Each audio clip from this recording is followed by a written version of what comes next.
If you're an avid outdoorsman or woman on the go, then odds are good that you have toys and equipment that you need to haul. Aluma Trailers, they've got you covered. Their trailers are built by a hardworking team in Bancroft, Iowa, right here in the good old USA. They have models for nearly any and every hauling need, from ATV and UTV trailers to utility, snowmobile, motorcycle, car trailers, and even fully enclosed trailers like mine. Trust me when I say Aluma Trailers tow gear like a dream. Their trailers are constructed out of lightweight, strong, corrosion-resistant aluminum, and they are 100% maintenance-free. Plus, they come with an industry-best 5-year warranty. Visit alumakln.com to find a trailer that fits your needs. For everything that gets you outdoors, Aluma Trailers will help you get there.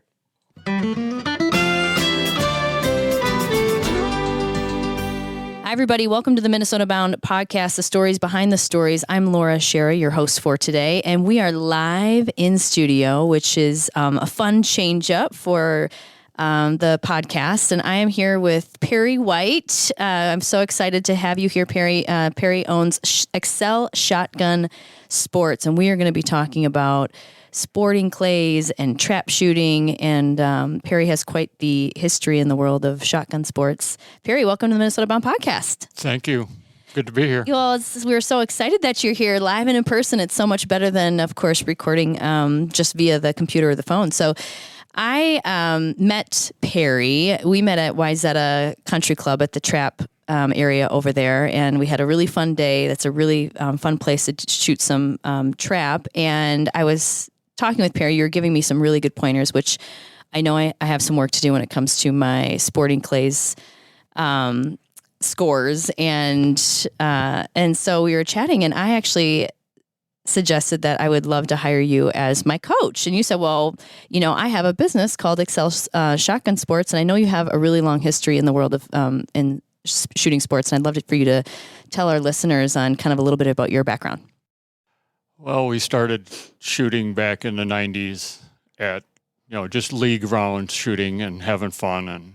And then I kept shooting all kinds of sports besides trap. And then we went to the next phase, which was back in 2005, they started the high school leagues. So that's when I started, I think 2007, I started coaching. And that was with Hopkins High School. Okay. And I was saying, I'm going to age myself here, but I was disappointed. The high school trap shooting sports leagues that has just blown up in popularity.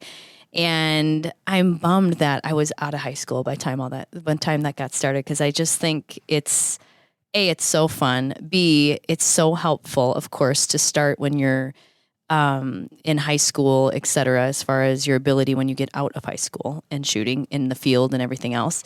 So when you started in 2005, how many students were participating? 12. Really? Oh my goodness. And today, let's give our listeners the amount of students that are participating in Minnesota State trap shooting. Over 31,000 kids are registered for this year. Spring season. That is incredible. And you were one of the original founding coaches of Minnesota State. Not trap, quite, right? but I was right in there about 2 years after Mark Zach with Hopkins started in 2005. In your opinion, what do you think is the appeal of trap shooting for high school students? What's the appeal? Well, you walk into a high school lunchroom and you ask if anybody wants to shoot guns and break stuff. You get a lot of hands that are raised? I do. All of them went up. Sure. The best thing was it was another outlet for the kids that weren't structurally built for track, field, football, baseball, and that. I got a lot of musicians from the band and this type of thing because they didn't want to bend up their fingers or their lips to play their instruments. Sure. So they would come and shoot with me. Very cool.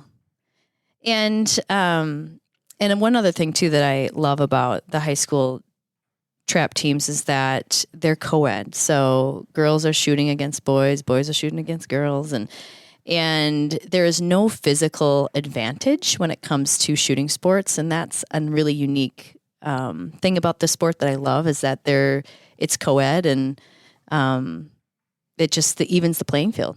Yeah, the gals like to be very precise, and I have to work on that a little bit. They want to be too perfect. Sure. And I got to kind of get a little wild rodeo type stuff in there for them to loosen up a little bit so they get to be a better shot. You know, I find with my own personal struggles with shooting is that I am not patient enough.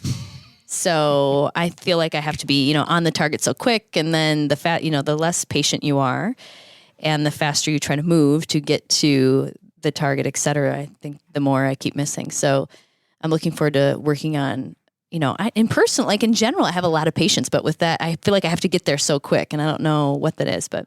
How I explain that is most of your shotgun shells are about 1,200 feet per second. Your clay target is maybe 40 feet per second.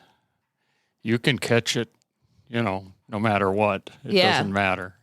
And your shot pattern is good out to about 65, 70 yards. You can still break the target. Oh, okay. So when you're working with high school students and beginners when it comes to shooting, what are some of the tips that you give to shooters? First thing we like to do is right or left eye dominant.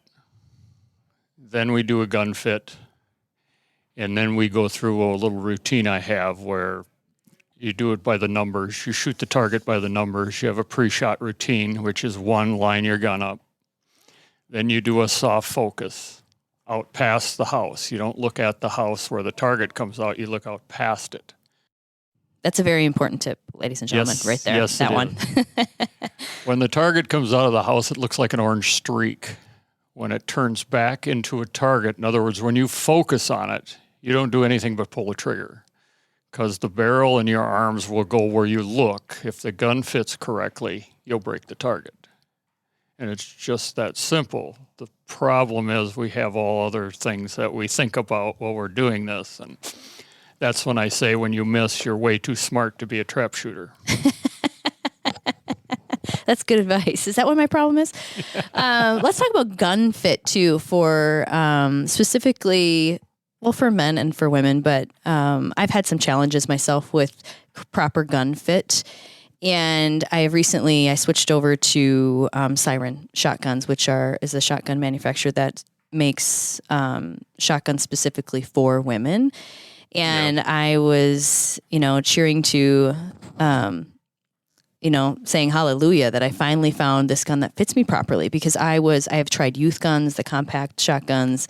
I've had gunsmiths work on, on gun fit and I've had some problems with patterning. And once I finally got proper gun fit, that has really, I feel, is like a game changer. And I don't think that with women that are starting in shooting sports, a lot of times, I can't say a lot of times, I'm guessing some of the time, significant others or dads or grandpas be like, here, just use my gun. And that's like trying to shoot or starting to golf with like men's golf clubs, right? It's just not going to work. Is that correct? So what's your advice when it comes to gun fit? The best way to do it is you can do it yourself, actually. If you have a full-length mirror, close your eyes, mount the gun, open your eye, and your pupil should be right down the center of the rib. If it's not, then you add to the comb, the top, or you move it side to side with padding or whatever. We use like moleskin. Some people use those pool tubes, swimming pool tubes. Oh, the noodles, they call them? The noodles, foam yes. noodles? Interesting. Yeah, you cut them and then you can sand them down, and you can wrap them with some medical, tape or something like that to fit the gun, instead of, going out and buying something that's $8,000-$9,000 that's all adjustable. Exactly. Wayzata Trap League, their high school, they're very fanatical on their fitting the guns for each kid. They have they spend a whole day just fitting guns. I bet they do. Yeah. I mean, that is critical, not only if you want to get into shooting sports, but also pheasant hunting. I mean, really anywhere. If you want to have success, and I have had plenty of misses in the pheasant field. I'll tell you that. And a lot of it, everybody's gonna say, "Oh, you're making excuses with gun fit," but no, it has been a struggle. So to be able to have, tips or tricks on what people can do that is obviously very affordable to get a pool noodle and fit it to your gun is extremely helpful. Another real affordable way to do it is like what I said, when you have the gun and you do the gun fit in the mirror, then you do 50 to 60 mounts a night, a couple times a week. And that would be by closing your eye, mounting the gun, opening it. If you're right down the center of that bead, that's one. If you're not, it doesn't count. And is that for mind muscle memory when you're actually in a situation where you need to be dialed in, either in the pheasant field or you're in a competition that Yes, it becomes instinctual? That is incredibly important that you're practicing outside of before you're in the group of five, right? Yep. You have to. Gun mount is probably one of the most important things that you can do, other than making sure the gun fits. But if you're doing the gun mount, even if the gun doesn't fit perfectly, if you're doing those mounts, it'll be in that same spot every time. So your point of impact will be the same every time. Got it. Super helpful. Hey there, Bill Shirk, the man about the woods. Today is a day for adventure, and Cub has all the Nabisco snacks you need to make sure that adventure is delicious from start to finish. Life is just sweeter when you share Oreo cookies on the trail. Also, when you crunch Ritz crackers at the campsite or rock the boat with rich cheese crispers. Stop a Cub on the way to your adventure. The great outdoors is calling. Be sure you bring the snacks. Hewitt Docks, Lifts, and Pontoon Legs began in a small south-central Minnesota town with a mission to make dock install and removal easier by inventing the Roll-A-Dock. Well, now the company has evolved to provide everything you might need to improve your lake time. In addition to the classic Roll-A-Dock or the new Ultra Dock system, Hewitt offers all-terrain staircases, gangways, canopies, and lifts, along with any accessory you might need. Celebrate 50 years of business with us. Go to HewittRad.com to enter for a chance to win a free dock and monthly prizes. Hewitt Docks, Lifts, and Pontoon Legs. Work hard, play harder. You deserve a Hewitt. And another thing that becomes a struggle is when it hits fall and October and then even into November and December, and it's starting to get really cold out, and guess what gets added? Layers and layers of clothes, and all of a sudden the gun's not fitting you the same. There's a trick you can use for that. Okay, let us in on the secret, because I'm ready. Because all of a sudden I'm like, I feel like I can't move my arms, I can't get my arms high enough, all of those things. Once you mount the gun where your stock, your forearm, hand fits, move it out an inch. Really? Yeah. Is that simple? That'll pull the barrel down. Perry, you're making this all sound very, very simple. And I feel like when you get out there, you're like, I don't know if it's that simple. It is very simple, except when you try and go through the process. Yes. Yeah, exactly. Oh, I forgot this. I forgot that. That's why the practice stuff is very important. And what about another thing too, like when we get into colder months, is trying to shoot accurately when you have gloves on and all of that? That can be very difficult, and it can also be dangerous in a certain aspect. So it's very important to spend a little extra on decent gloves, or, get the ones with the fingers cut off and then the mitts that slide over them or something to that effect, because it can, we've had a few unintentional discharges because of people had heavy gloves. I bet. Yeah. I bet. And as long as it's downrange, we don't get too excited. Yeah. Yeah, that's where, but when you're out in a pheasant field, that's a whole nother deal. So safety, of course, becomes. When you're trap shooting, you only have one live That's true. gun Yes. out of 5 on the line anyway. So we're pretty cautious that way. Now, if someone's just getting into shooting sports and they want to give it a try, do you recommend starting with trap versus sporting clays? You want to describe to our listeners what the difference is between the two for those people who have not experienced it. Sporting clays can be a little more difficult in certain aspects because of the different presentations of the target. A trap target is pretty standard. Plus, we can shut it off so it doesn't rotate back and forth. Just you have one straightaway target.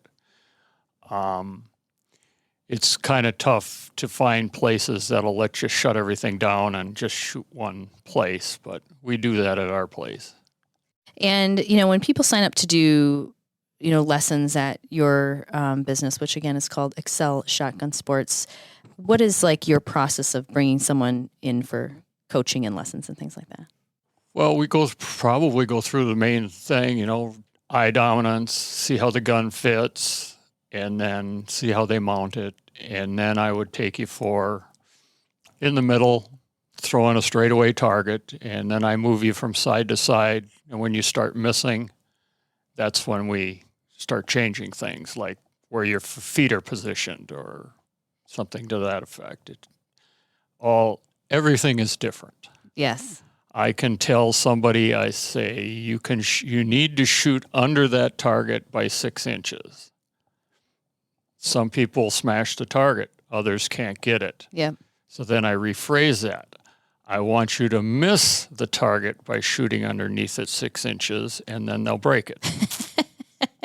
So it's all in your concept of, the teaching part of it is okay, you didn't understand what I was saying. Yeah. So you have to reword it or change it a little bit so the person that is trying to figure this game out can understand. And there's a certain point, I think, when you're first starting where, after so many rounds of shooting, your brain gets tired. And then It's like anything else, like golf, for me, if I've golfed very little, but when I do, I'm about like 9 holes. And then all of a sudden I'm falling apart. I'm like, I cannot keep going. So I wish, golf would be perfect. It was like 12 holes versus 18, let's be honest. Anyway, but with shooting sports, it's kind of the same thing. I can feel my mind. It's like this weird mind body where your brain is really working. And after so many rounds, you can feel that you're just kind of slipping it. Things are sliding. We get lazy. Is that what it is? Yeah. Great. I'm lazy. We get lazy. The first so many rounds, you focus on that target. You're really intense. You're really into focusing on the target. After you break 10, 20, 15 of them, all of a sudden you'll go, oh, this is easy. And then you get lazy. Yeah. The minute you get lazy, you hear the L word. You lost that target. Yeah. Well, then for me, when I shoot and I lose one like that, the next probably 20 have my undivided attention for the, it's just something that I've learned to do over the years. But with trap shooting, if you're shooting 100 targets, you're at 99 or you're at 98 targets straight. You haven't missed. You're in contention for first place. You drop the 98th target and you hit the last two for a 99. You just went from contention for first to 35th. Wow. So it's, you have to keep that concentration up in that game. And that's why I admire some of these kids with all the stuff they have going on, all the different activities and all of the schedules they're keeping. And you see a couple of kids that come out there and shoot 100 straight targets. That's some very good concentration. That takes a lot. Very impressive. I think it takes a lot to shoot 25 out of 25. I'm like, that is impressive. And you're telling me someone's shooting 100 out of 100? Yes. Wow. One of the shoot-offs went 380 straight, and that one, 382 straight, and that person took third place. No way. Oh, my goodness. I feel like my body would be a little beat up after that. I mean, there's times where my cheek is a little sore. And it's not so much your cheek, you're just your whole body physically after being smacked that many times. Yeah. You are wore out. I mean, you walk back to your trailer or wherever and you're like just exhausted. slumping. That's so true. And, another thing that can happen, and you might have some tips on this too, is there is, from the recoil that happens from shooting, and then your body starts to anticipate it. Of course, they call this like the twitching or something that happens before you pull the trigger. And I can feel that coming on in my body. And all of a sudden you're like jerking before you even, have a chance to pull the trigger because you're anticipating the recoil. A flinch. Yes. Flinching. I think mine's a full jerk. I don't know. I'm like, but do you have, tips on how to tone that down? Is that just experience and getting used to it, or? No, it is. There's several ways to do that. Number one, the way your gun fits has a lot to do with that. I have put washers underneath the bottom of the pad to pull that towards your shoulder, so the pad is kind of at an angle, so it pushes down instead of up into your face. Okay. That's a cheap way to do it. The best way to do it is to buy light ammunition. 12 gauge, 1 ounce round, 1100, under 1200 feet per second there's almost no recoil to those anyway, especially if you're using a fairly heavy shotgun. A lot of your field guns and that are still going to kick a little bit, but it's not quite as severe. That's great advice. The best way, I think, is to go out and buy a fancy shotgun for clay targets, because they have the recoil reducer in the stock. They got the extra weight.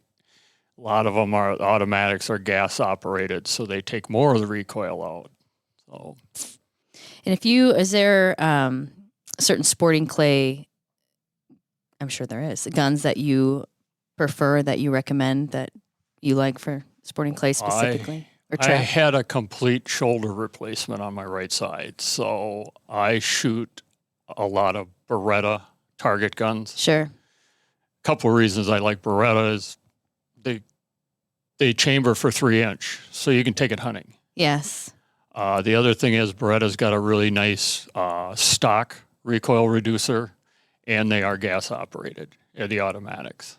Got it. So that's the one I've been shooting because of my surgeon recommended it. And sure. I don't want to go through that again. I bet not. Did the shoulder surgery happen from the amount of all the years of sporting clays for you? No, that was, how do I put it? I was a meat cutter for 15 years. Oh, wow. And then Repetitive use? Just, oh, yeah. Yeah. Oh, yeah. And then I raced dirt bikes and snowmobiles. Okay. Well, that'll do it. Oh, yeah. And I crashed a Harley a couple times. Oh, yes. Okay. Well, so, yeah, I wasn't easy on my a few things. Yeah, I have to say when I was at the Wayzata and we were doing some trap shooting, there was another young lady there that she is now instructing. I think she just graduated from high school. Now she's instructing other high school students. Yes. And she's a big siren shotgun user as well. And for women, I can't speak highly enough about that manufacturer, because I just think they do such a nice job for ladies as far as an option. The Schara family enjoys spending a lot of time outside. Hence, we care what goes into our environment. That's why we support propane, the energy for everyone. Did you know that propane produces fewer greenhouse gas emissions than electricity generated on the U.S. grid? Propane's emissions are 43% fewer. That's a lot. Propane is clean, dependable, and affordable. Plus, it's produced right here in the USA.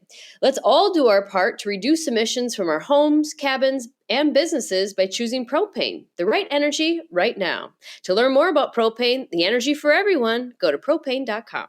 Hi there, Ron Schara here for Star Bank. If you're putting your money into mega banks down the street, who knows where that money's being used? Bank locally. Keep your money local with a community bank that actually cares about you, your family, your business, and your goals. Check out the bank we use at Minnesota Bound. Try Minnesota's own Star Bank. You can find them online at starbank.net. When you call Star Bank, you actually hear a real living person answering the phone. Star Bank has 10 convenient locations around Minnesota to serve you and all the mobile banking products that you need to manage your money. Check out all that Star Bank has to offer at starbank.net. Hey, I'm really picky when it comes to my drinking water, and I have the reverse osmosis drinking water system from Connecticut, and I love it. It takes out contaminants in the water, it removes chlorine, and most important, it tastes great, which is the one thing I'm probably most picky on is how does my water taste. So having Kinetico also means that I use less plastic water bottles, which we all know is a definite bonus for our environment. For more information, visit kinetico.com to find a dealer near you. Well, I, want to first thank you for being here to give us some tips and tricks on sporting clay shooting. And I understand too that you're heading to Wisconsin today. Are you competing? I'm this going to weekend? shoot. Well, a real good friend of mine that I started coaching with, his name is Dave Weiss. He passed away from cancer a while back, and he started a little club. We go every Good Friday. We go to a different sporting clay place, and we shoot targets all day instead of going to work. Oh, very cool. Love it. We've been doing that for, I think, 2010 we started doing it. We've gone every year since. We've shot in 95 and sunny. We've shot in a snowstorm. We've shot in rain. That is dedication. Yeah. And today it is blowing snow, and the wind is probably, I'm guessing, well over 25 miles an hour consistently. And you're off to shoot sporting clays tomorrow. I don't know if we're going to have the same weather or not, but that's impressive. That's what makes it called sporting clay is that, you can't have everything perfect. That's true. I was actually asking Perry when he came in here that I was like, oh God, this wind is going to be killing you. And he's like, actually, no, it's more fun. It makes it more difficult. I'm like, that's when you know you're an expert shooter. When you're looking for wind that is gusting well over 30 miles an hour to make it more challenging. When for me, it's already challenging enough. Is there a sporting clays course regionally that you love to shoot at that's like so fun, or that's just a few of them, but is there one in particular that stands out for you that's unique, different? There's all of them are all the sporting clay courses that I've been to. They all have their unique little deal. There's one in Menominee, Wisconsin that you can shoot in the middle of winter. It's enclosed, where you just shoot out in front. It's got heaters and wood stoves and everything going in the background. So you can stand there literally in a T-shirt and shoot in 30 below zero. Very cool. A lot of other ones, horse and hunt. You got the one out in Savage. There's another one there. I've shot at quite a few of them, and like I say, they all have their specialty. Some of them, the targets are better than others. Others, the clubhouses are really nice. It just all depends on what you're looking for. You have to go try them out and see. Sure. If there is a place where, someone's in a position where they're obviously not in high school anymore, but they want to learn sporting clays or trap shooting, first, where can they find you and your sporting clay school? I have a private course in Rush City that I shoot at and I teach at. And it's invitation only. You have to call me, and we would set it up, and then we'd meet in Rush City, and then I would lead you out to where the course is. I've got 18 wireless sporting clay throwers in a trap house out there. And heaters. Yes? And what? And heaters? And if it's cooler? No heaters. No? Oh, I thought you said you had heaters. Oh, goodness. No heaters. Okay. We're out in the middle of 192 acres. Very nice. So I've got a RV out there that we use for an office and a restroom. Very cool. And it's called Acel Shotgun Sports. And can they find you online? Do you have a website or? No. Facebook? shootexcel@gmail.com. All right. Send an email, ladies and gentlemen, if you want to learn how to become an expert sporting clays or trap shooting shooter. And do you know of any other places that teach sporting clays if it's more locally? I think Horse and Hunt has an instructor on site. They're in Prior Lake, Minnesota. Most of your trap ranges have instructors on site. They usually don't charge anything. They'll just stand there, just go up and tell them that you don't really know what you're doing and you want some help, and they're more than happy to step up and help. Sporting clays is a little tougher because every presentation of target is different, and they don't have the whole day to spend with you. Where if you start out with trap, you can walk right up to the line. You can shoot 25 targets in 17 to 20 minutes, and then you can get pretty much a full education of how the program works. And then I suggest going online and seeing some of the videos. There's some really good videos out there for shooting. Is there anybody in particular that has great instructionals? Yeah, but everyone is for something different. Oh, sure. Okay. You know, Start Googling. this guy, exactly. This guy does footwork. This guy does your soft focus stuff. You know, this guy does your gun fit. Everyone has their specialty, so to speak. Got it. Well, if you want to, again, improve your shooting skills, you can look up Mr. Perry White with Acel Shotgun Sports. Give our listeners one more time your email so they can reach out to you if they want a good lesson. Sure. Like I said, my email is shootacel, ACEL, @gmail.com. Awesome. Well, thank you for stopping by today at the production office to talk about sporting clays. And I am looking forward to our lesson. We're going to get that done this summer. I'm going to drive up to Rush City and start using my new Siren shotgun to see what I can do, improve my skills. Yeah, we'll shoot a couple hundred in the morning and then have something to eat and shoot a couple hundred in the afternoon. I'm sure I won't be lazy after that at all. I won't be twitching. I won't be lazy. I won't be missing anything. Might want to bring a driver for the hour home. That is true. That is true. Well, I look forward to it. And thanks again for being on the Minnesota Bound podcast. Hey, it's been nice. Thank you. Also, thanks to our newest sponsor, Oreo and Ritz, as well as Star Bank, Hewitt Docks, Minnesota Propane Association, and Aluma Trailers. Last but not least, don't forget to introduce a kid to the great outdoors.